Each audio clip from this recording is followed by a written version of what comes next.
Technology is an incredible thing because I'm looking face to face, eye to eye with one of the men that I love in this world more than life. Dick Justice, I miss you. I I love miss you. you too, buddy. I want to Feel the kiss same way about you. you. No, you don't. I do. No. Oh, is that why I was so bummed out when I found out the only way I was going to be able to talk to you other than this was I had to pay $10 for your cameo? The cameo is actually $15. Oh, all right, my bad. I would have given you a deal though.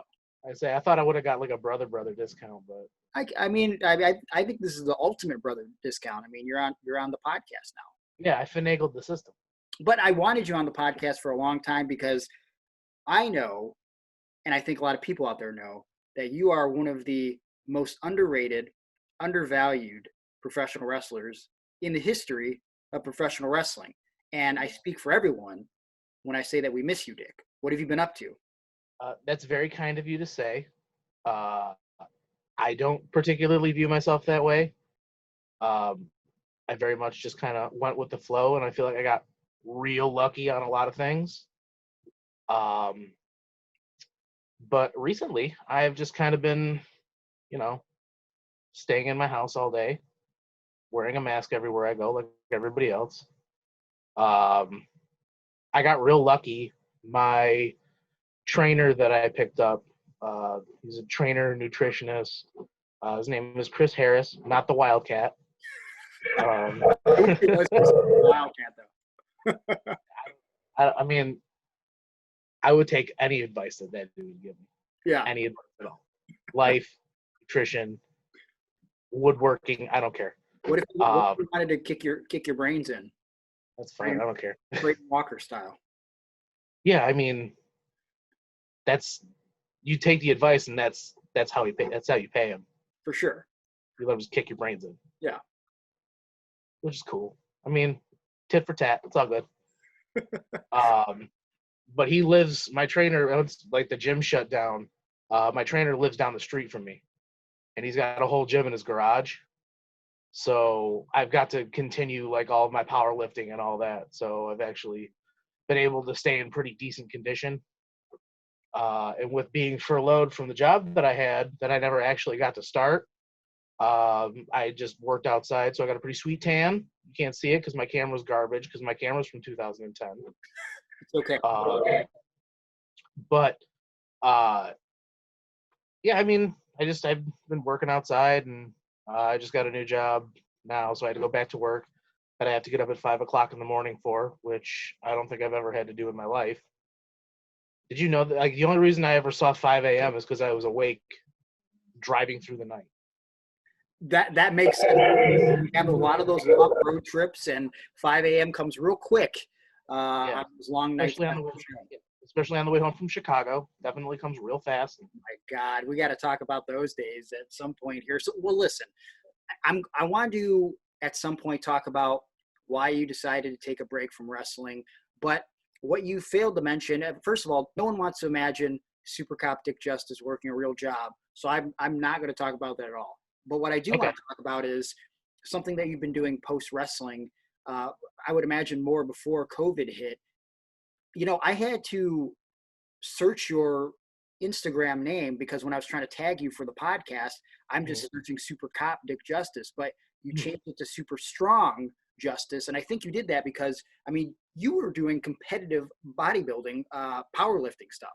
Yeah, definitely. I was building the body, but it was going different. It was going way different ways. Yeah. Getting bigger, not shapelier. Yeah. Around your shape, but actually, since I left or took my break or whatever you want to call it, in October, I've dropped about 90 pounds. Wow. Which is pretty cool.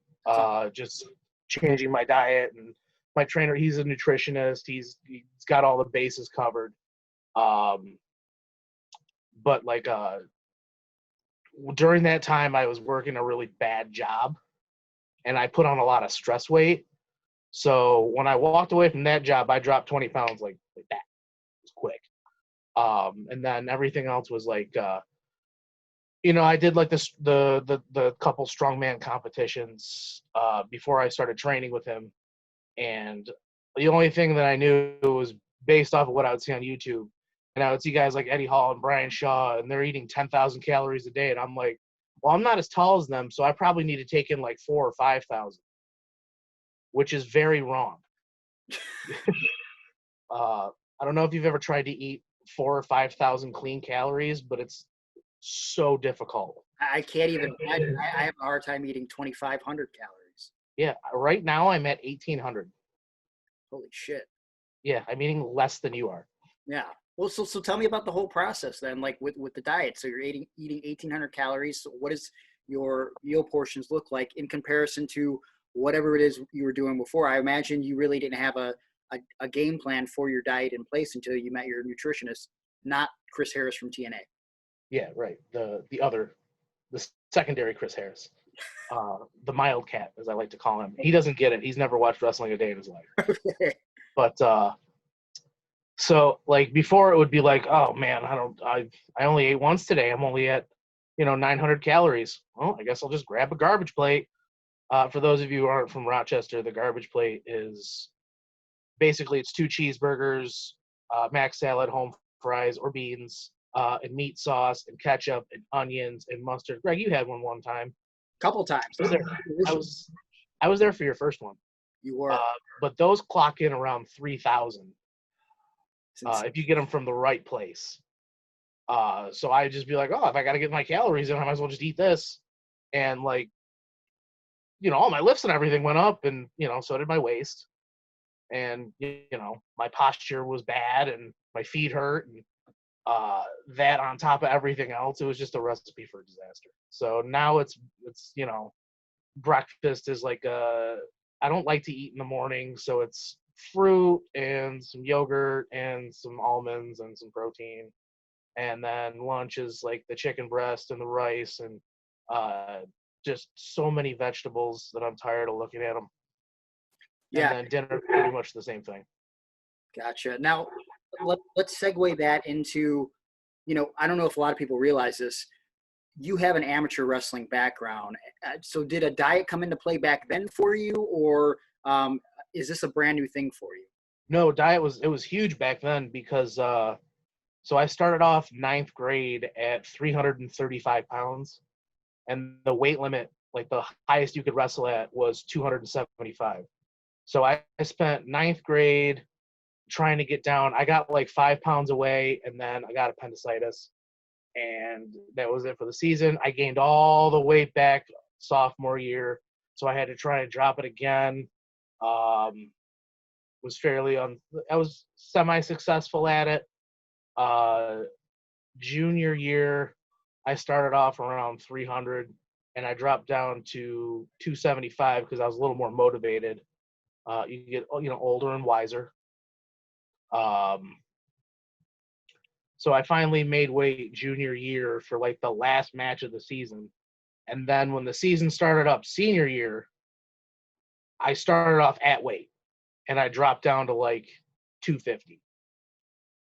So I got to, I was the smallest I've ever been. I mean, besides like, when I was 4, because after that I just exploded. Yeah. But yeah, like after that, and then, that's when I broke my arm trying to be a pro wrestler. And, that happens, and you go from 250 and, you start hanging around with the wrestlers, and they like to party a little bit. And you're like, oh man, beer's pretty good. Beer's pretty good. I don't know if I know the arm break story. Really? You never heard? I never told you the arm break story? I don't think so. Oh, interesting. So I was training for my first match. I was going to wrestle Coconut Jones. Okay. You know Coconut Jones. I know Coconut Jones. And we were wrestling, and at that time, I was like, oh man, I'm gonna be Vader. I'm gonna be Stan Hansen. This is gonna be crazy. And I was just, wailing on him. But so the trainers there, it's not that they weren't paying attention, but they weren't paying attention at that very moment. And I was getting aggravated because I was like, my first match is coming up. I want to make sure everything's good. So I went to give him this crazy like clothesline, and it must have just, I was swinging it at him, and he ducked his shoulder in, and I broke my arm right over his body. Oh my God. What a freaking. Yeah. Yep. I hit him right here. And one of the dudes that was watching it, I believe it was Soundcheck Sully, R.I.P. He said that my arm made an L shape around his body, and I was in a cast for 6 weeks. And during that time, I started off okay. Like I'd go for runs every day, and then I would just kind of be like, I don't want to do this anymore. Yeah. Because when I was running, I was actually planning on going to RIT and joining their wrestling team in the winter for college. But then I decided to go to St. John Fisher because I wanted to be a pro wrestler. So you were training for pro wrestling while you're technically in high school? Yep, I started 2006. Wow. Yeah, that's crazy. And so when did you end up having your first match? Was it 2008 or before that? Was it 2008? I think I looked at it was a year after. It was a year after, so probably 2007. Okay. All right. So tell me about that whole process then. First of all, let's backtrack a little bit. Did you get into amateur wrestling because of your love of pro wrestling? Yep. Okay. So you thought that amateur wrestling background would benefit you as a pro wrestler, or was there another reasoning? I was like, I'm going to get really good at amateur wrestling, and I'm going to be Kurt Angle, and I'm going to get a contract. It's going to be great. And there was no. It was. I was like, I'm gonna get good at this, and then I didn't realize how difficult it was. I mean, it's incredibly difficult, but that's not a bad idea, especially you being a bigger gentleman with that type of background, the way you'd be able to move and stuff. I mean, it would have been quite impressive. And this is around the time period in professional wrestling, if we're talking 2005, 2006, where guys like Gerald Briscoe are scouting for dudes with legitimate backgrounds. So it was very smart of you. That's something that I regretted not doing in high school as soon as I entered professional wrestling. So let's go back in time then and talk about your influences in professional wrestling. Where does it all start? What are your first memories? And who are the biggest guys that influenced you? So when I started wrestling, I wanted to be Rhino, and I wanted to be Samoa Joe, like these big dudes who could just move and brawl and fly and do whatever. But gravity wasn't really my friend, so I couldn't. It was a difficult battle. Like when I would wrestle with like Nick Ando and them in the backyard, I was always like the no nonsense. Like I originally, way back, I wanted to be a deathmatch wrestler. Oh, okay. Real bad. I wanted to be a deathmatch guy because the first FMW VHS that I ever bought changed my life forever. Yeah. And I was like, I want to wrestle in barbed wire. And then one day I was like 13 and I was cutting the lawn, and we have these pricker bushes by the house, and I fell into them. Yeah. And I was like, I don't want to be a deathmatch wrestler anymore. That'll change your attitude real quick. Yeah, it was not. It hurt, especially when you're 13 and a big baby. What was it, an FMW DVD that you got like FYE or something? Because they sold a ton of random wrestling DVDs there. Yep. No. I remember it was a FMW VHS at FYE because they were marked down to like $3. And I looked on the back of it, and it had Leatherface and Jason the Terrible on it, and I was like, big horror guy. Yeah. I was like, oh man, I need this. I got to see what this is all about. Yeah. And that's when I saw Gladiator Mike Awesome and Hayabusa and all them for the first time. I was like, oh, this is wrestling. Yes. Now this is your first taste of wrestling, though, right? Oh no, I started watching wrestling when I was 8 years old. So who were the guys you looked up to at that point? Mankind. He's a big dude. I thought he wore sweatpants. I was like, that's the dream. I liked Kane, Stone Cold, and all them.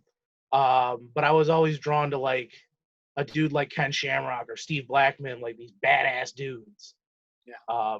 Which I think now that I've had all this time to like reflect and all that other stuff on me as a person, it's like that's who I wish I was when I was just kind of this scared little fat kid. Yeah. but like those were always the dudes that I was like drawn to, and like I don't know, from there it just kind of like I was always more of a WCW guy because it was on earlier and I had to go to bed at 9 o'clock. So uh, I remember like my first real memory is uh, the first WCW Nitro that came to Rochester. I wasn't allowed to go because I got an F on something in school. So yeah, it didn't happen frequently, but when it did, it hit hard. I learned from that day. Yeah. But I remember Scott Hall wrestled Billy Kidman, and I remember Scott Hall just beat the shit out of Billy Kidman for like, it seemed like an hour. And I was like, oh, this is a badass dude right here. Yeah. Scott Hall's just whipping everybody's ass. And then you go and you see that he was Razor Ramon, like the VHS tapes that they used to have at the Wegmans here. And you're like, what? He used to wrestle for the WWF too? Oh, man, I got to watch this. Yeah. And it just kind of, grew into an obsession from there. And you made a good point though when you're talking about how you were drawn to badass guys and how that's sort of what you figured you would emulate when you became a wrestler. Because I've often told stories about when I started training, I was way into Kurt Angle and Chris Benoit and all of these technical wrestlers, and I was like, man, I want to be like a submission specialist and everything. And then you start to figure out psychology, and you come to terms with what you are, and that not everybody can be the badass or the technical wrestler, and you try to fit into the mold in which you belong, I guess. And for me, it wasn't going to be doing German suplexes and submission holds. I have one functioning arm, and so I learned to be drawn to guys that I already loved, like Shawn Michaels and Chris Jericho, and not necessarily take their moveset per se, but take transitions and storytelling and apply that, and that worked for me. So when you started training, you were training with Colin and Jimmy Olsen, two guys that have incredible psychology and skill. So talk to me about the process training with them, and when you started to realize, like, how long did it take you to realize who you were going to become as an in-ring performer? I couldn't grasp how to be a badass. So like originally, like, Jimmy Olsen was there most of the time. He was our our trainer for the Tuesdays and Thursdays, and he'd be like, who are your favorite wrestlers? And I'm like, oh, right now, probably like, I like Rhino and Finley and all these other guys, and Regal and Benoit. I want to be like this no nonsense, no BS guy. He's like, okay, it doesn't quite fit your personality though. And I'm like, okay, well, I'm still gonna be these guys because I can be whoever I want, and it's wrestling, so I'm gonna be a badass. And I was wrong. But that's kind of how, like, even when I would go up to the school, that's how, because like later on when I did like the comedy stuff, that just kind of came natural to me. But like when I would go up to the wrestling school, that's how I would work my matches, as being a brute. Yeah. Just being a big dude. Because I knew at some point I would have, that's the thing I would have to do. But after all that, I just, when I broke my arm, just so I could still get on the shows, they were like, okay, be a manager. And I was like, okay, I can do that. And they put me in, they're like, wear something loud. So I found this metallic gold dress shirt at the thrift store. And I bought these metallic gold trunks, and I wore the the long singlet. And they're like, just be a cocky prick bad guy. And I was like, okay, I can do that. And that's where Super Bad Richard Venice was born. Yes. When I first heard about you were Super Bad, the first time I ever saw anything from you was for Firestorm Pro Wrestling. What would you consider your first real big break in wrestling? Like when you felt like, I'm really doing something? The first 2 CWI pay-per-view, for Tell sure. me about that. So I was in this tag team battle royal at the time when I'd become Dick Justice. which was never supposed to be more than one time. That character just, it happened more than once, and then it took over my life. Which, I mean, I have a picture of me in the background, so of course it did. Yes. But it's we were in this tag team battle royal. It was like us and like 6 or 8 other tag teams, so it was going to get real crowded. And I was up at the school, and I was wrestling around with Muscle Marcos of Dunn and Marcos fame. As at the time, he was tagging with Cheech as Planet Fitness. And he was like, oh, dude, you know what would be really funny is if you and I ever wrestled, and like I did all the big moves like shoulder tackles and body slams, and you did all like the lucha drags. And I was like, dude, that'd be so funny. And he gave me like this rudimentary like lucha drill that you could run, and we practiced that a little bit, and we didn't really think much of it, but like it came off pretty well.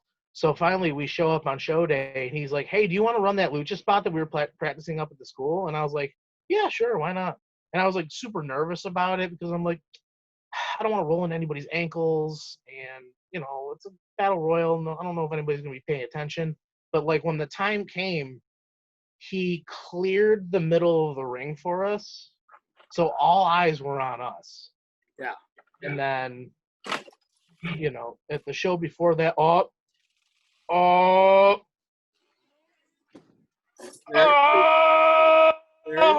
motherfucking Taco Bell, dog. What's up, baby? You get a gordita? This is the only cameo from Ricky Shane Page where we're going to get on the podcast. Edit it out. I'm not editing it out. Edit it out. I refuse. And I'm going to make people believe that all you eat is Taco Bell. Nope. I was going to have $15 for a cameo at some point. Knew it.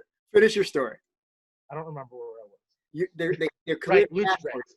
Yes. So we do the lucha drags, the up and overs, the elitas, and everything, and I finish it with the Muda pose. And like the show before that, I had got like the who the fuck are you chants, and I just kind of went in and got squashed.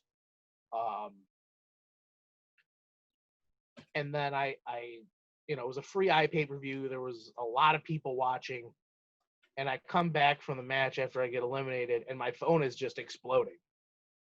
And I'm looking at Twitter, and I'm like, oh, snap, like, this person followed me. Oh, my God, this person followed me. Oh, my God, look at all these people that are talking about me. And I'm sitting there, and I'm like, and it said, like, in the trending locally, I was, like, number 2. Oh, wow. I was like, oh, what is going on? That's really cool. And I was, you know, I talked to one of the other guys. He's like, looks like you made it, man. And I was like, I don't know, man. I don't know if this is going to carry over. And here we are. Here we are. You know, the first time I ever really met you, I'm sure, I think it was just a handshake, but I remember being backstage at the 2CW show. I believe you were at the one where Edge was backstage there hanging out, right? Edge and Tommy Dreamer? Yeah. I remember I think it was the first time I really noticed the Dick Justice gimmick. And I saw you standing there in your outfit with the flag and everything. And this is going to sound silly to you. I've never told you this. But I remember thinking you looked so cool. And I wanted to walk up to you. Like, I'm not even joking. I was like, you were about to go to the ring. And I remember thinking you looked so cool. And I wanted to walk up to you and be like, dude, you look so cool. But I didn't do it. I was like nervous to say you looked so cool. But I would have left that show and been like, dude, Greg Iron's a prick. He came up and he was making fun of me. He's like, you're so cool. No, but I was like serious. So, but then, you know, when you started coming to Cleveland for AIW and they kind of just threw you in the Iron Curtain, I was excited because once things started rolling, I immediately knew you were going to be my Batista. To me being Triple H, you were going to be the guy that everyone was going to fall in love with, despite me getting this real heel heat. And you were going to become the guy that, you know, everyone was just going to adore and want to rally against me. Yeah, I figured it was going to be Joey. No. He was the Randy Orton for sure. Who's Ben? Ben? Is he Mark Jindrak? He was Mark Jindrak for sure. We love Ben Boone, but he was Mark Jindrak. Yeah, So, if Mark Jindrak had been in Evolution like he was supposed to as the other guy, Yeah. definitely would have been better. so like, Because he's handsome. What are you gonna? I mean, he's handsome. What are you gonna do? he's a very handsome man. I don't know if Ben Boone has the vertical leap of a Mark Jindrak though. Nobody does. Okay, well, that's fair. So, do you want to talk a little bit about your time in the Iron Curtain? Because it was a career highlight for me. What do you feel like it was for you in terms of your career? That's sort of when the ball really got going. So after, because I think about this as Biggins kind of gave me a career, and I know I don't talk about it as much as I should, but he was the reason that I got booked because he watched those 2 CWI pay-per-views, and he was like, "Yeah, let's put him in. If he just wants to show up with a shirt and pants, yeah, absolutely, we're gonna put him on the show." And like I always envisioned being the goof of the group. Yeah. Because I always had this idea that I wish we somehow could have done. There would have been no way to do it. Where like we all come in like the Shield, and like everyone else is coming down the stairs, and then when it gets to me, I've tripped and I'm falling down the stairs, and I'm just the last guy to get into the ring, and I'm already all beat up. Yeah. I'm just breathing heavy, and everyone's hands are in the middle. I'm just like, yeah. And that was another reason why I fell in love working with you, because you had so many comedic ideas. And I know I've said this to you personally, but you're one of the only comedy guys that I know that anytime you've ever suggested something, there's never been a moment of me going, I don't know if that works. Like every time it's funny, every time it just works. Like you have a great feel for the crowd. Like where exactly did you pick up on that? Like where did you figure out like just your incredible sense of humor when it comes to in-ring stuff? Being a loser my entire life. Okay, fair. But no, I mean, I've always, when I was, I'm like every other fat kid. I got picked on when I was little.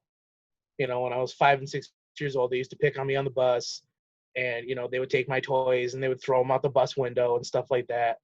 And I remember I picked this up from my grandmother, and she's like, if you make fun of yourself first, they can't hurt you. Yeah. If you treat it like a joke, they can't hurt you. And literally the next time I was on the bus and they were, trying to pick on me, and I was, I started making like the fart noises and stuff like that. And then everyone else started laughing. I was like, oh, he's right. It can't hurt me. That's so that's kind of when I became, I was a harmless class clown. Yeah. Because I didn't like to disrupt, but I knew the comments that would be funny. If I could make the teacher laugh, that's how I knew I was going to get away with it. Yeah. So I've had that my whole life. I love it. Well, it definitely transitioned in the ring very well. One of my favorite moments during our time in the Iron Curtain, and I'm sure it ranks up there for you too, it's when you came out as RoboCop to save me in the steel cage. Want to talk about that? I knew that. Talk to me about how you came up with that idea. So it was literally just like I remember watching the video, and like randomly I was scrolling through Facebook, and it was the video of RoboCop coming and saving Sting in WCW. Yeah. And I was like, dude, Greg's going to be in a cage. How funny would it be if I dressed up like RoboCop and I just pulled the cage up? I pulled the cage door off. I was like, how funny would it be if I tried to pull the cage door off and I failed? Yep. So I texted Biggins and I was like, hey, do you think it'd be funny if I wore a RoboCop outfit and tried to save Greg like he was Sting? And he texted me back. He goes, yes. And I was like, okay, well, I guess I'm going to do it then. And I think that was. Go ahead. No, go ahead. I think that was. There was a show in between that, an AIW show. And he was like, did you get the RoboCop costume? And I was like, what? He's like, were you serious about it? And I go, oh, I can be. So this is my luck, and this kind of adds to the story. when I went to buy the RoboCop costume, all they had left was a medium. I've never seen medium. Yeah. I went from small to XL. Uh-huh. So I was like, well, it can't be that bad. So I buy it and I get it and I try it on. And when I put my arm in the sleeve, the chest part pops off because it's held together by like these little fabrics. Yeah. So I was like, oh my God, what am I going to do? So I super glued all the plastic metal pieces onto the fabric. And then I was like, I just need to get in this and wear it for like 5 minutes. Uh-huh. So when I had finally got into the suit on that day, like it was right after, because we had the all-in before that. As soon as that match was over, I got in the suit, not knowing that your match wasn't going to go on until 11:30 at night. Yep. Yeah. It was like a 15 match intergender girl guy. Yep. So, Yes, it was. you know what? You getting the small costume added to the hilarity of it, honestly. Oh, absolutely. Especially when I go to, the music hits, I go to the cage, everyone's like, oh my God, it's RoboCop. And I go to try and open the door, and Veda kicks the door, and when I fall over, the whole suit just goes, yep, that's it. And it explodes. Yeah. The only thing I regret about that, and we've talked about this before, I think I've talked to Veda about it since, we did that spot so early in the cage, and it really should have been towards the end, but I remember Veda had this concern that you coming out as RoboCop was going to overshadow the finish, and I didn't think that at all. I thought it would kind of be, icing on the cake of what we were going to do for the finish, which ended up being Veda jumping off the top of the cage onto me through a table. That's the only thing I regret about that, but I think it was a pretty perfect moment otherwise. I definitely am glad that it went, because it would have taken away from the whole story that you guys have been telling for, a year? Yeah. Well, I mean, if you count us teaming together, like 2 years, technically. Yeah. Strong build. It would have completely taken away from the entire story. I was concerned that you guys weren't even going to let me do it. I was on board from the second you said it. Right. So that's why I had to go in and make it quick. Well, so after that, I end up blaming you for the reason why I lose to Veda Scott, and that ends up leading to a feud between us, both in Cleveland and in Chicago, because we're doing the Iron Curtain thing at AAW. Probably the highlight of our feud in both companies for me was us doing the blindfold match. Yeah, that was the culmination of everything. I mean, that was the did we ever actually get a blow-off match in AIW? I don't think we did. I think we did a couple tag matches, but I think the blindfold match was the only real blow-off we got, it was a treat for me because I think Jake the Snake versus Rick Martel, the psychology of that blindfold match at WrestleMania 7 is one of the most underrated matches of all time. Oh, for sure. And I was happy. I like different, and it just seemed like a thing that wasn't happening a lot, especially at a place like AAW was this big up and coming, like they were about to become the superpower. Yeah. And there's a lot of like high impact stuff going on, and here comes us two with pillowcases on our head. Uh-huh. And I had a blast. It was great. So we have these road trips to Chicago. Very often in the Iron Curtain situation, it would be the traveling group of guys like me, you, Joey Vincent Martini, who still dabbles in wrestling occasionally, Ben Boone, who we spoke about earlier, Ricky Shane Page, who was in the Chicago version. Do you have a favorite road trip memory from riding with us all those times? I tell you, me and Ricky miss driving with you all the time, man. Oh yeah, the thing I miss most about making that 13 hour car ride to Chicago was getting to do the second half of it with you guys. Yeah. And I would do it all over again. Yeah. Minus the wrestle part, because I think I forgot how.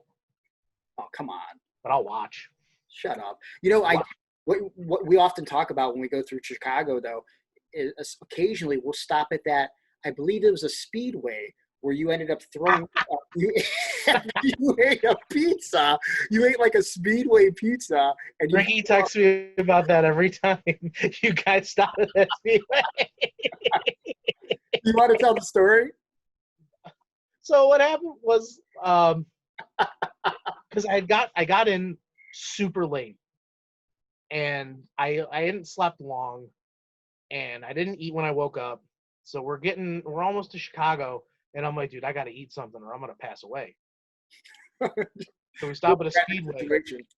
Yeah, we stop at a Speedway. I'm like, I'm just gonna get a slice of pizza. I can wrestle on a slice of pizza.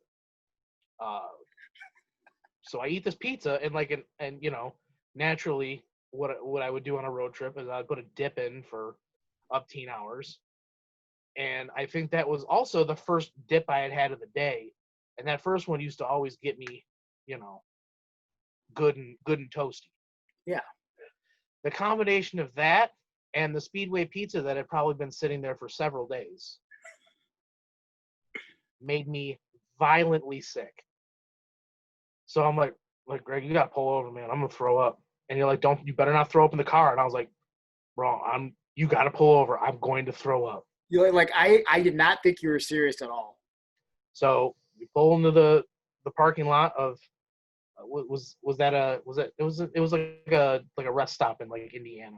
Yeah, it might have been like a rest stop type, like a pilot type rest stop or something. Yeah, something like that. And I get out of the car and I walk over to the garbage can and I just throw up next to it. It was violent too. We're like, this dude's really throwing up right now. I thought that was it for me. I was like, oh my god, I'm dead. I'm dying. I have the flu. I'm in Chicago. I'm so far away from my bed. I want my mom. Yeah. I'm dying. Yeah. And was it Joey who went into the pilot and got like a dozen wings? Yeah. And is just eating them next to me after I had just thrown up. It's good stuff, man. Oh god. And the whole time he's just like, wings are pretty good, man. And I have the window open and I'm going like this. Yeah. You were so uncharacteristically quiet for the rest of the road trip. I know. I thought I was dying. I thought that was it for me. Yeah. We got there and I felt okay, but I know we're jumping all over the place, but this is a great conversation. You did a lot of stuff after that break in the Iron Curtain at AIW, and there were so many highlights, and I don't want to be selfish by mentioning another moment that I'm involved with, but I wanted to touch on it briefly because, it really meant a lot to me getting to work with you, Grado, and Dennis Stamp in what would end up being his first match since 1991, and it would end up being his final match. Talk to me about the experience with Dennis Stamp. And for those that don't remember Dennis Stamp, he's the I'm Not Booked guy from Beyond the Mat. I know for me it was a surreal life experience to get the opportunity to work with him. What are your memories about that? So I wasn't even supposed to be in that match. I was in a scramble earlier on in the day. That's right. I forgot all about that. Yeah, we had to do some politicking. You went to John and you said, dude, I think you should put Dick Justice in this match. Because, like, Dick's tagging with Grado. That's, like, a big comedy thing. And then being with Dennis Stamp, like, it'll be fantastic. And he's like, well, then who would I have for the scramble? And I think you had, like, somebody else random showed up with us. It might have been, like, Cloudy or something. Yeah. We're just like, we have Cloudy. We got a Cloudy. Cloudy can be in the scramble. And he's like, well, who would be on Greg's team? And we're like, Jerry. Yeah, Jerry was getting over. I have a whole stable of goons. You could put anyone in the team. Yeah, so we're just like, he's like, okay. And that was it. Yeah. So we get done and we're like, all right, cool. This is going to be great. And do you remember what it was like to call that match? Dude, I'll never forget it because Dennis, like, he would react in certain ways where, like, he was almost in disbelief that we were letting him do things. I specifically remember when I told him, when I said it nonchalant because I didn't think that it was a big deal. I was like, and then you guys are going to go over. And then Dennis was like, we're going to go over? Well, who's getting the pin? And I looked at him, I go, you're going to pin me. And he was shocked. His mind was blown. Dude, He's like, no. This is your guys' show. I think you guys, maybe I'll come in and throw a punch, and then I'll tag out. And I'm like, you were like, okay, Dennis. Yeah. Okay, you're gonna take the hot tag, and you're gonna come in, and you're gonna bump the bad guys, and we're gonna do a thing, and then you're gonna get the pin. Yeah. That's just how it's gonna be, Dennis. he literally walked up to me before I went through the curtain, and he said, Greg, please kick out after 3, just so you don't look weak taking my move. And I was like, okay. And I think I did, but like barely, because like I didn't care. You know what I mean? Like I think he comes from a different generation where the politics are, I feel like a bit heavier, and losing is a bigger deal. But on that night, and I understand where Dennis was coming from. He didn't want to beat this young guy. He's not coming back. But the match wasn't about me. It was about you guys, and it was about Dennis because it was Dennis's match. Yeah, he deserved a moment like that. And then knowing how much it actually meant to him after the fact, like it went beyond professional wrestling. Like that was a moment in that guy's life, and I'll forever cherish that. Absolutely. And the idea that he was like, I'm going to take the hot tag, and they're just going to go completely silent. And we're like, yeah, okay. What are you talking And then the match happens. He gets the hot tag. The crowd explodes, and it's immediately, 1989 again. Yeah. He did the same thing. Do you remember when Terry Funk was at AIW, and he was having he did the concession stand brawl thing? Yes. And he was like, he's like, no, I'm not gonna do anything. I'm just gonna punch you once. And then when he heard that crowd, he was back in Amarillo again, or Amarillo. He went crazy. He picked up a garbage can. He threw it at the Duke. Yeah. He threw him into the concessions without telling anybody. Nope. Not and you can kind of see me in that video in the background going like this. At AIW, you also got to get married to Missy Hyatt. Almost. Yeah, I did. Talk to me about that. Like, how did that even come up? I mean, what a weird situation. Did you ever think in your wildest dreams you would be randomly marrying Missy Hyatt? Nope. I never would have thought of that in a million years. But so that all stemmed from Nightmare Freddy when Doug Gilbert was there. I forgot about that. You filmed some tremendous vignettes for that. Yes. I loved every second of that. Are those on YouTube? So, yep. Absolutely. Okay. So go out of your way, guys, to watch Dick Justice and Nightmare Freddy vignettes from AIW on YouTube. Kind of ahead of its time when you think of in terms of how guys film vignettes now. I really think they did that a little bit before everyone else did. Oh, you mean these cinematic matches like the Boneyard match that I did with Nightmare Freddy several years ago? Yes. Yeah, I understand. I get it. I mean, I'm not trying to say that I'm like a pioneer, but I'm not going to toot my own horn, but toot. Toot. Continue. But anywho, so I'm not even, that wasn't even the plan for me to wrestle him.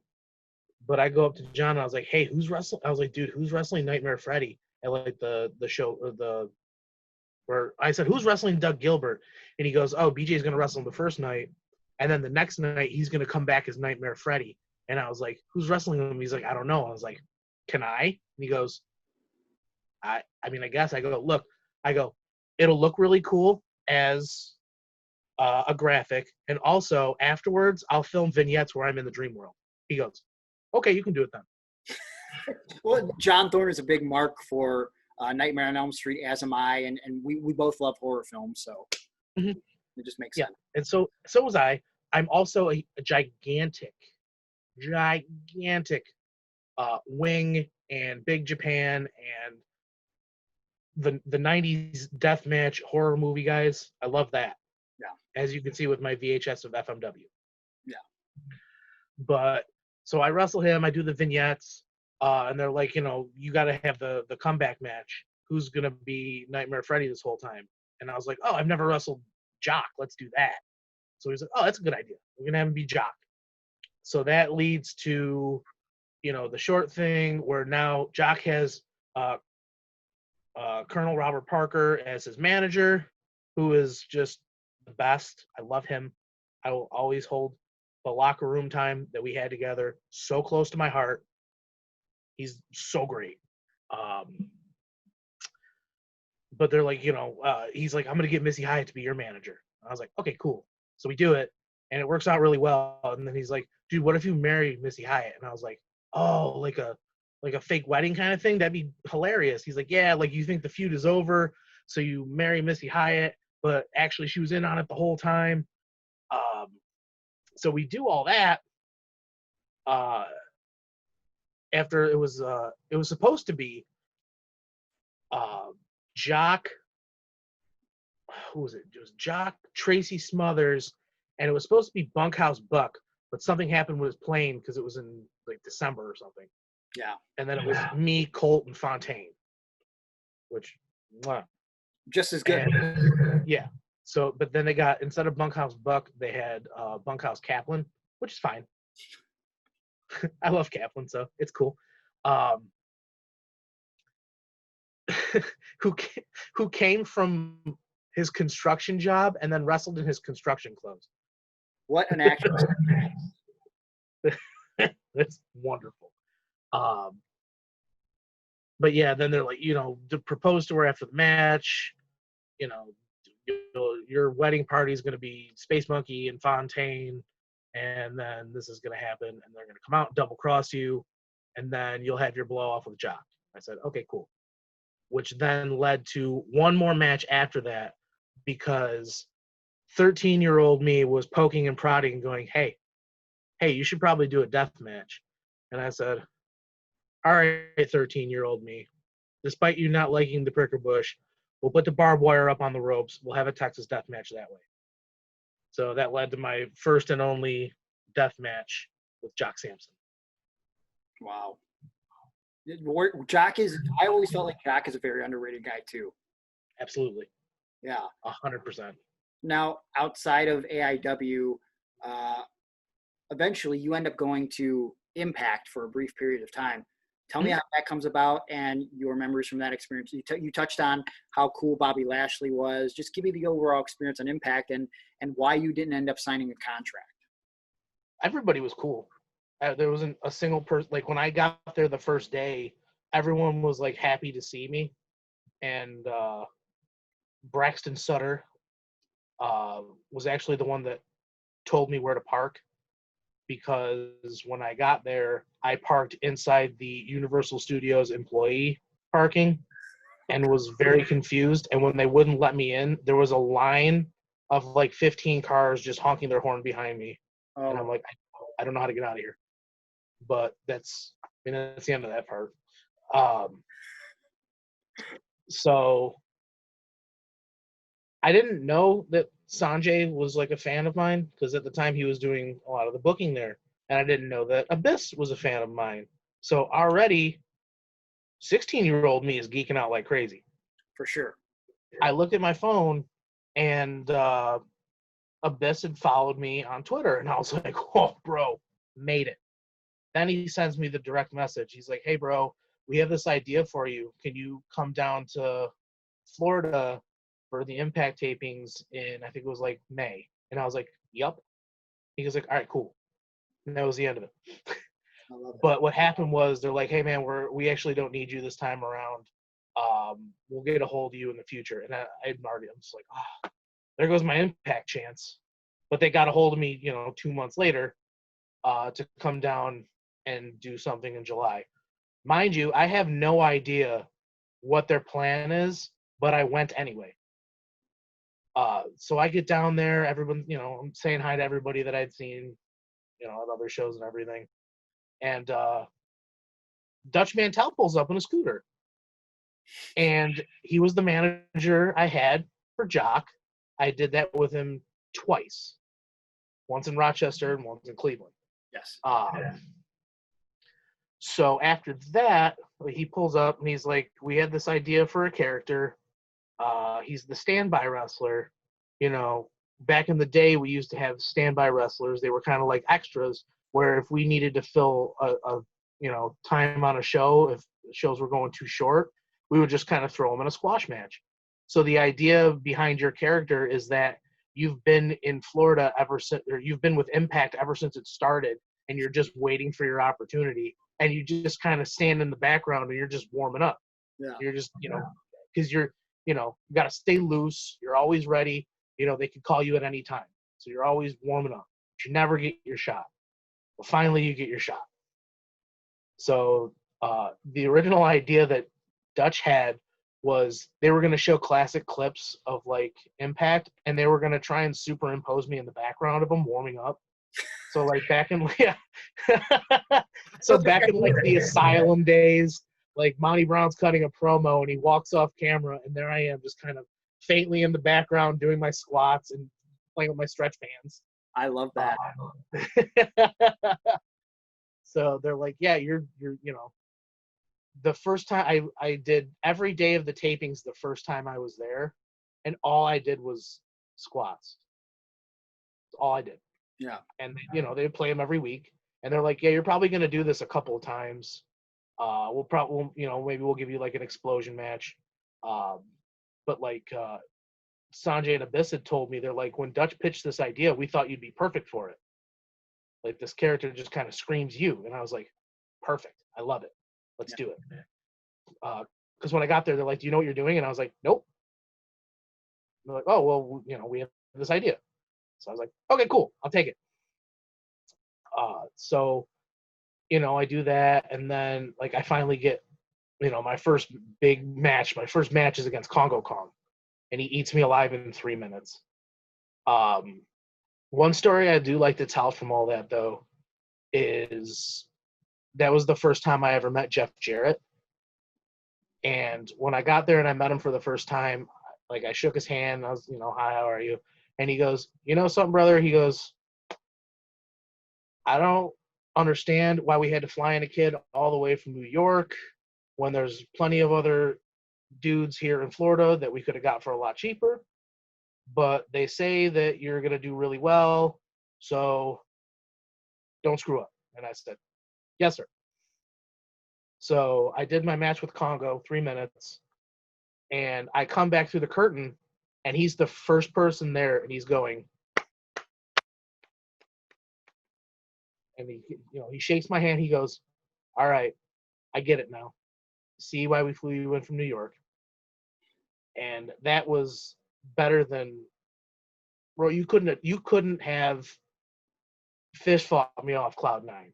Yeah. There was nothing that was gonna, like, you could have told me any sort of news. Yeah. And I was just gonna be thrilled. So from there, like, the idea is that, you're gonna get, do these squats, and then you're gonna get beat up every now and again, and then eventually we're gonna give you the manager. And we're thinking about bringing in someone like one of the former jobbers.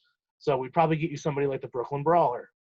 And he would come in and he'd be your manager. And eventually he would just keep giving you bad advice. And like you'd always get, every match you get a little bit more offense in. And then finally you get your big pay-per-view match.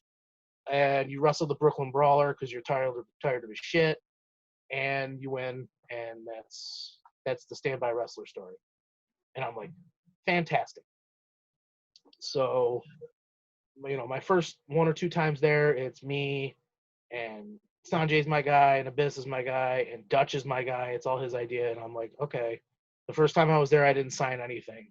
And I'm asking around. They're like, oh, a lot of times people sign it, their second time down. They just want to make sure that they have ideas for you. The second time I got there, Dutch is gone. I'm like, all right, well, what do I do now? So Sanjay and Abyss are still in my corner. And then after that is when the tides kind of change hands between, Jeff Jarrett's not running anything, and then he leaves. He goes back to WWE. A lot of other stuff happens. So management's completely different.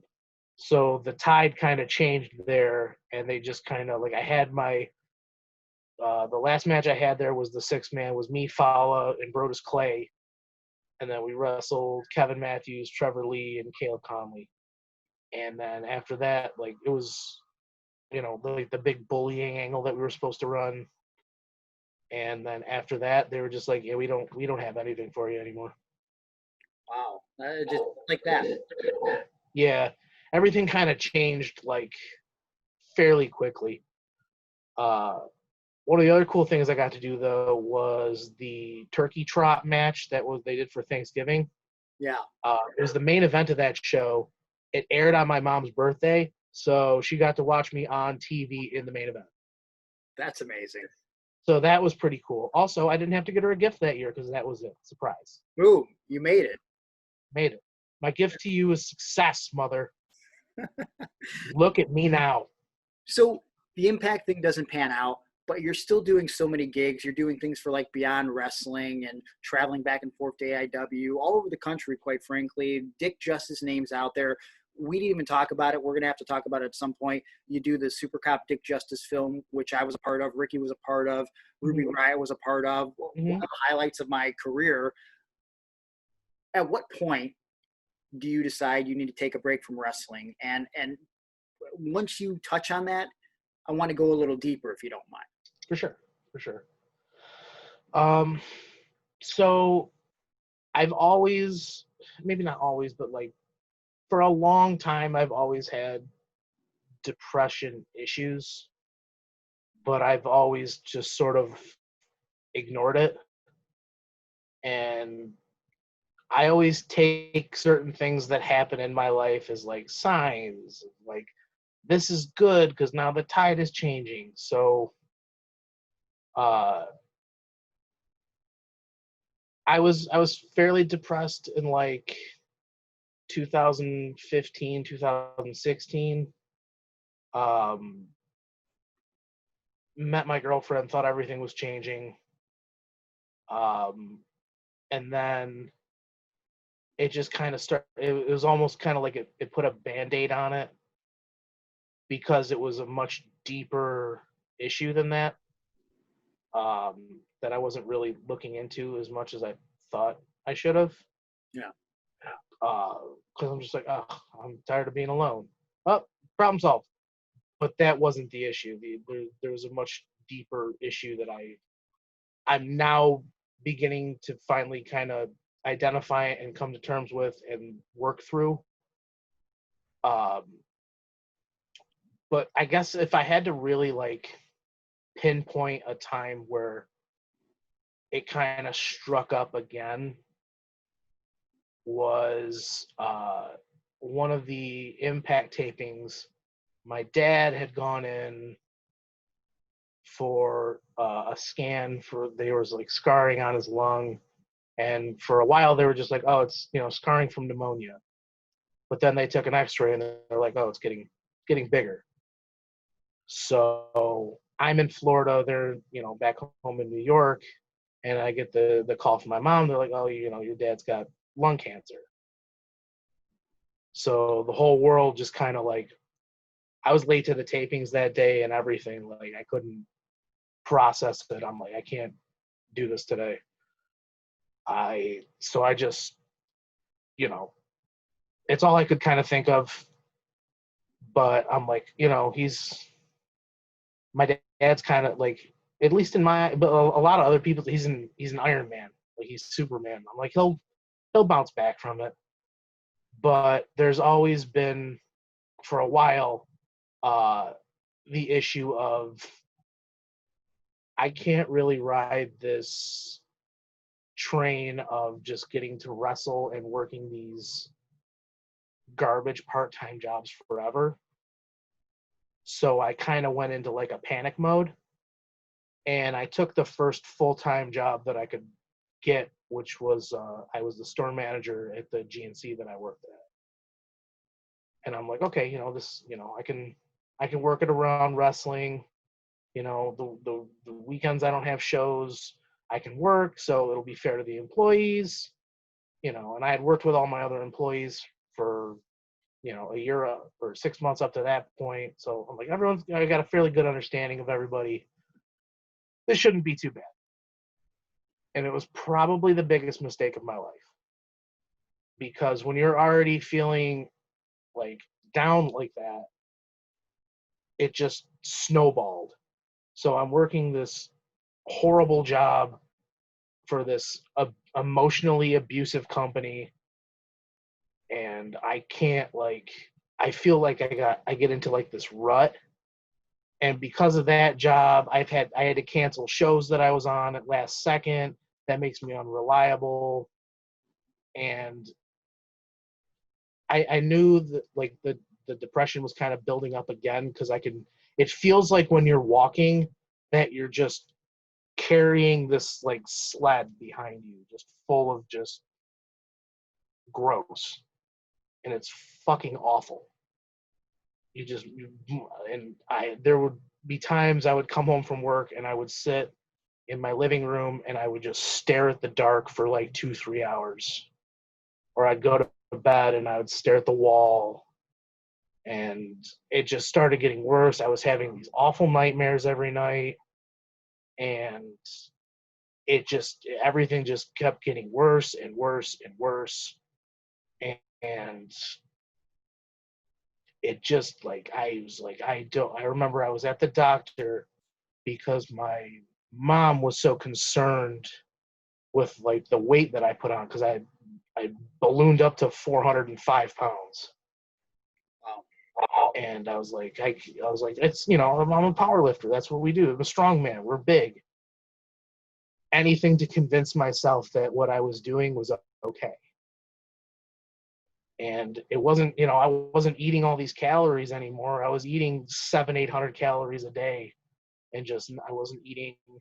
And, the tobacco chewing had gone up exponentially. I was going through 2 tins a day, and it was just, I always had a lip in, and it was an awful, awful, awful experience. And I remember it all kind of came to a head at the last Beyond show that I did. I'd wrestled in a match with Chris Dickinson, and he was somebody, he still is, that I think a lot of. I think as a wrestler, he's an unbelievable talent. And I've always wanted to like test myself against somebody like him. And I finally got that opportunity, and I couldn't have blown it anymore. I was out of shape. My footwork was bad. I was blown up, getting covered. Like, I couldn't kick out of stuff. And it was an absolute mess. And when I got in the back, he was pissed. And it wasn't him yelling at me that made me upset. It was the fact that I made him upset that made me upset. And I had kind of been toying with the idea of like, dude, I gotta get my life back together. Otherwise, this is not gonna end well. Because I was doing that new movie, the King of Staten Island, that came out. Pete Davidson talks about a thing that he used to do, where he would drive without a seatbelt, and he would just kind of close his eyes while he was driving. I would do similar things like that. I wouldn't put my seatbelt on. I didn't care about any of that. And when I went to the doctor to talk about my weight, she's like, how's your mental health? And I was like, I don't want to be here anymore. I don't want to do this anymore. Yeah. And she's like, for an answer like that, she's like, you need to get help immediately. So that's what I did. I started going to therapy, and they're like, you need to change your life, but you can't do it all at once. So I'd start with, little things. Like, I feel like I had really ruined, like, I worked a long time. I worked 13 years to really try and make something of myself. And in, 8 months, it just kind of went away. And it bothered me because one of the reasons that I did comedy wrestling was because I like to make other people feel good, and I just didn't care anymore. I didn't care about me. I didn't care about anything. You know, I would do shows, and when I was done with my match, I would find an empty part of the locker room, and I would just sit by myself and be quiet and just tune out. Yeah. And that's not characteristic of me. And it was really because you fake a smile for so long that it's really, really difficult to eventually you can't do it anymore. And I couldn't. I couldn't handle it anymore. Yeah. And I mean, there's all sorts of other factors that went on to, like, I'm going to be 30. Like, what am I doing with my life? Like, is this what I'm supposed to be doing? What happens if this happens? And that's, I was having more panic attacks than I'd ever had before. Because before that, I probably had like one or two, but now I was having them all the time. And I couldn't sleep.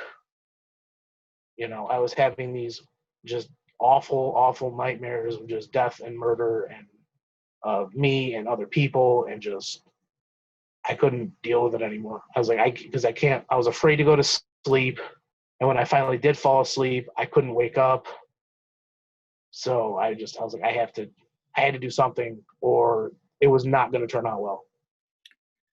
So what do you think are the biggest changes that you've made that put you on a better path? I mean, because this has been a process over the last 2 years. I had to step away from wrestling because in order for me to care about how do I word it? In order for me to care about how other people feel, I needed to fix myself first.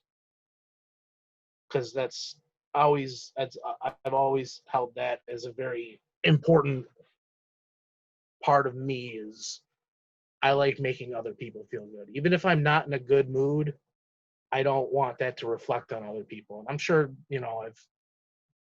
I've met a person or two in my day that have a negative story, and if they hear this, I'm sorry. If you catch me on a wrong day, I didn't mean it, but it got to the point I didn't care. I didn't want to leave the house. There was that same weekend from the Beyond show. I had a show in Montreal, and Puff was with me. And this was not too long after his big accident. And at 1 o'clock in the afternoon, I was falling asleep at the wheel. Yeah, everything was messed up. Yeah.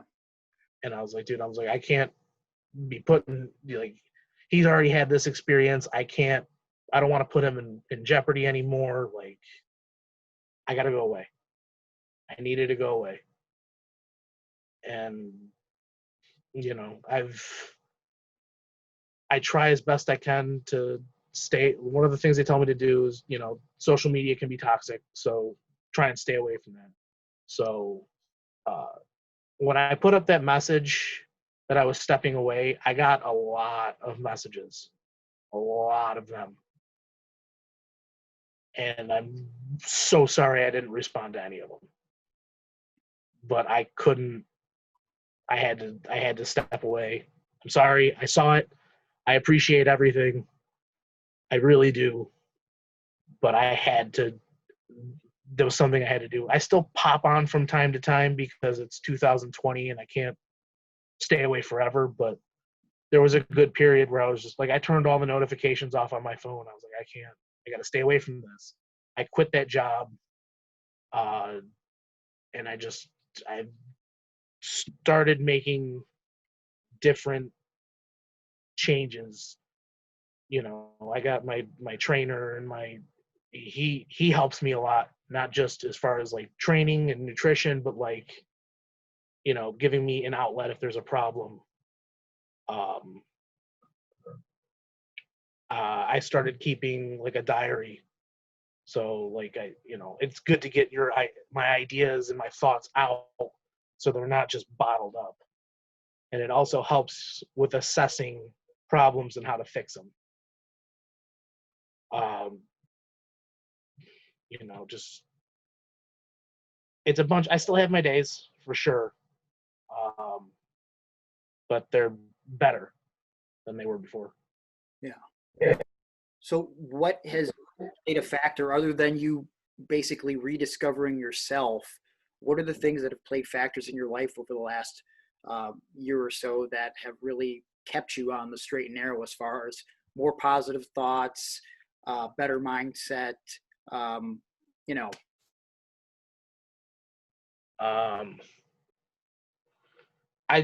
know that if anything were to happen to me, it would destroy my family. So I needed to make sure that I can still hold everything together too. But just I was never there. My parents are super old fashioned. My dad's gonna be 72. My mom's 68. Like they don't get mental health problems. Like when I would tell my mom or dad or whoever, like I'm not feeling this. I don't want to do this anymore. They'd be like, oh, you gotta buck up. This is the real world. Yeah. And I guess seeing that, it was kind of an eye opener. Like, oh, this is a problem. Yeah. So they're more receptive if I'm having one of my days or any of those issues. They're a little more receptive to they're older, so I still got to take care of them. But they're a little more understanding. Yeah. Some people from the other generations before us, they almost think that mental health isn't a real thing and that you should just be able to push through it. But it is a real problem. And I'm so glad that we live in a world today where people are more comfortable and more open about expressing these problems, because I think, especially like guys like us, we've been in the limelight, right? So people just assume that we don't go through these problems. But, just as recently as this past weekend, I didn't post about it online or anything. It was 10 years since my mom died, and I make fun of that a lot. And people know that that's how I deal with things, right? I'd rather have other people laugh and or even if it makes them feel awkward. But, July 4th, when she passed, I wasn't out shooting fireworks off or anything like that or hanging out with anybody. It was the first July 4th in a long time where we didn't have the old wrestling parade, which we do every year in Norwalk, Ohio. And so I sat at home and folded clothes and thought about my mom more than I have in a long time. And I didn't think it would weigh on me so much, but it was a hard weekend for me, and it's comforting to know, for me at least, that if I need to talk to somebody, my friends or something about my situations like this, I know I can go to them. It just for the previous generation where it's just like, well, just you got to be tougher or ignore it or forget about it or move on. Like times we have to talk about these things. We got to write about these things. We have to assess the situation and in order to get unstuck. Right. Yeah, absolutely. It's not when, they would handle their problems. My dad would, he's been whatever, 35 years sober, but back in in his time, if you were upset about something, you drank your issues away. Yeah. And that makes things worse because when you suppress everything, it blows up. Absolutely. So when you have like that's another thing because I would always, that's the mentality that I grew up with is like, you're having a bad day, you just, take care of it. You just push it down. Yeah. And you can't because it all springs back up. Yeah. And, it might go away for a little bit, but you never know what's going to like trigger it, I guess. Sure. Because you never, sometimes like it's as simple as a song on the radio or something where your mind just immediately attaches to something. And that I learned about when I went to, I have a bachelor's degree in psychology, so that's a thing that I kind of learned, but it was never something I thought about applying. And now it's kind of, I can think about, it's different when you hear it from somebody else as opposed to reading it in a book. Right. But there's been, there's a lot of things, there's a lot of self-help, like, it's especially good to have friends. I'll give him a shout right now. My dude Jay Freddy was throughout the worst of times. He was always right there whenever I needed him for anything. Yeah. Anytime I needed him for anything. Sometimes there would be weekends he would just show up. He would just show up in my house. He'd be like, "Oh, I was in town," and I was like, "No, you weren't." He's like, "I know." That's a good friend. Good dude. I needed that. Like that he's the kind of friend that I needed. Because even like when I needed to be alone, he left me alone. But when I thought I wanted to be alone, he knew. He knew I didn't want to be alone. Yeah. I get it. I owe him, my life. I owe him everything.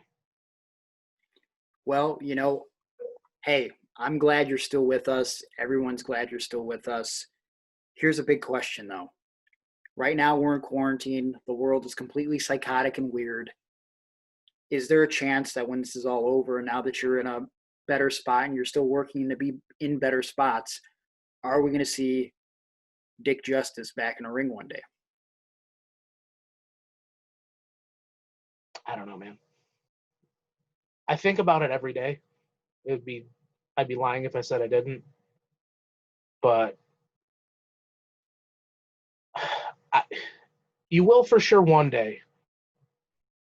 When, I don't know, because I need to go out on my terms. I don't want the reason that my career ended up the way it was to be because of mental health. I want my career to be over because I say it's over. Yeah. So I've at least got one left.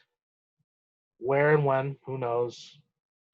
But right now, I still think I have a lot of work to do. Understandable. I can accept that. So before we started, I told you we were going to go a half hour. And we definitely did go a half hour. Yeah. This has been an incredible conversation. Oh, shit, it's 10:30.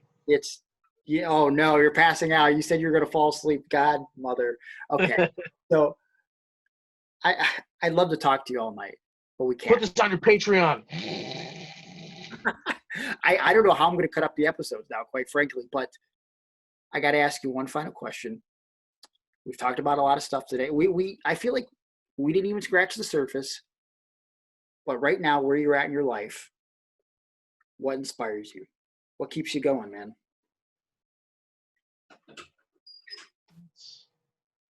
That's a good question.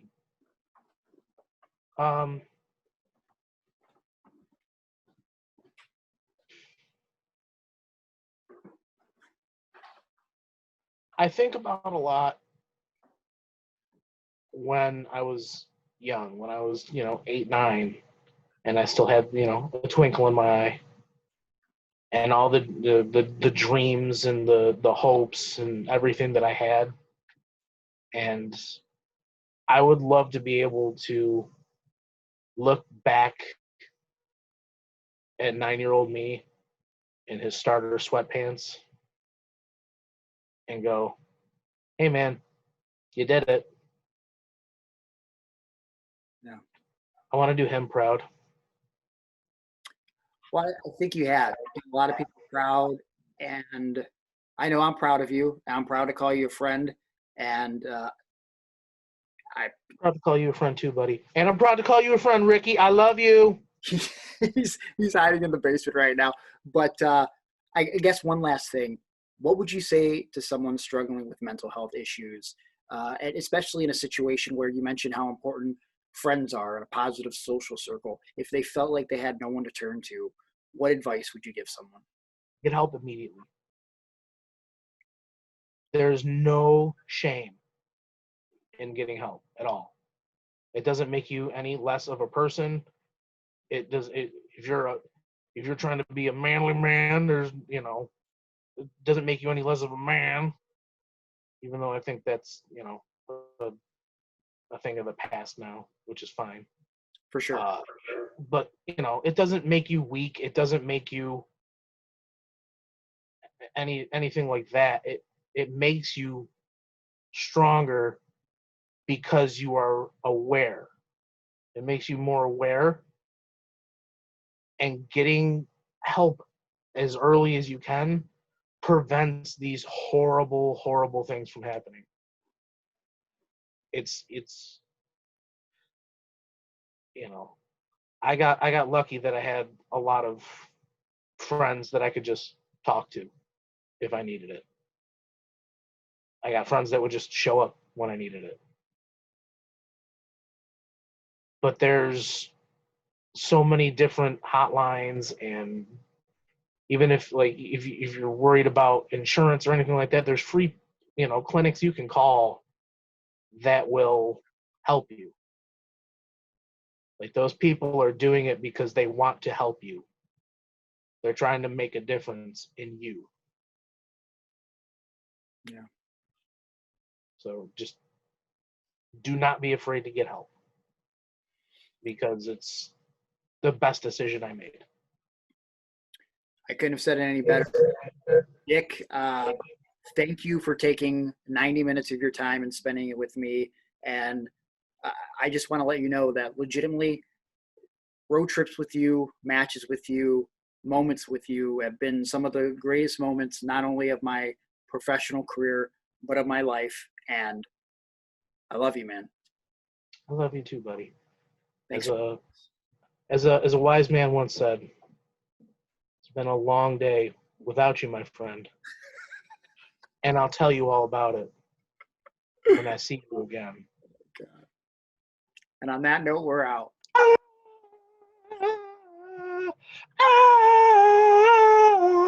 Sorry.